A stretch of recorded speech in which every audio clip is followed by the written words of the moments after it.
3 of the most insane people to ever live.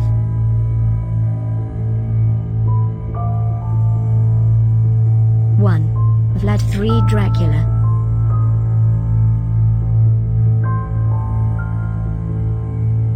Better known as Vlad the Impaler, Dracula was a 15th century ruler of Wallachia, now part of Romania, notorious for his use of torture, mutilation and mass murder.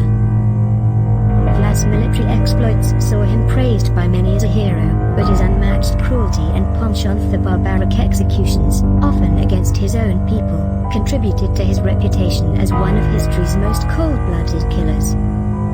Vlad's victims were supposedly killed through unspeakable means, including disembowelment, beheading, and even being skinned or boiled alive.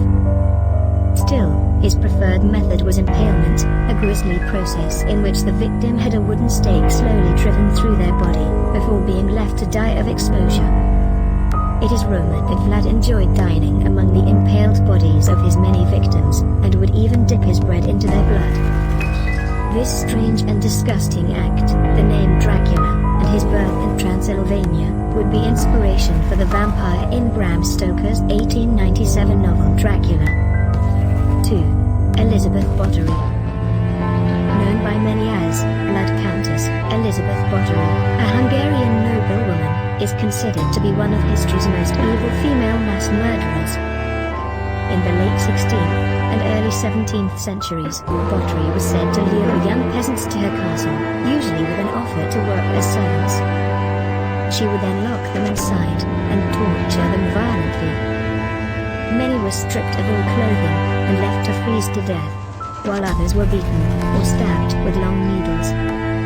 Allegedly, Bathory often bathed in the blood of her virgin victims, believing it would keep her skin smooth and youthful. Bathory is said to have massacred as many as 80 peasant girls, though the possible number may be as high as 500. Only when she began to target young noble women, would she finally be put to a stop. In 1611, she was bricked up inside her castle chambers, with only a small opening for food. She would die 4 years later in 1614. Similar to Vlad the Impaler, it is said Bathory was one of the historical influences behind Bram Stoker's novel, Dracula. 3. Maxamillion Robespierre. An influential and important figure of the French Revolution, Maxamillion Robespierre, a loyal politician and eloquent public speaker, mesmerized many with talk of freedom, patriotism, and civil rights for French. However, after rising to power, Robespierre began instilling fear as a means of bringing change to society. Soon, he was using mass execution to terrorize the public into subordination. De Robespierre's preferred method of execution was the guillotine. During his 10-month reign of terror, he sentenced hundreds of people to death by beheading, without trial. In 1794, after 40,000 victims executed, or imprisoned for life, Maximilian met his own end.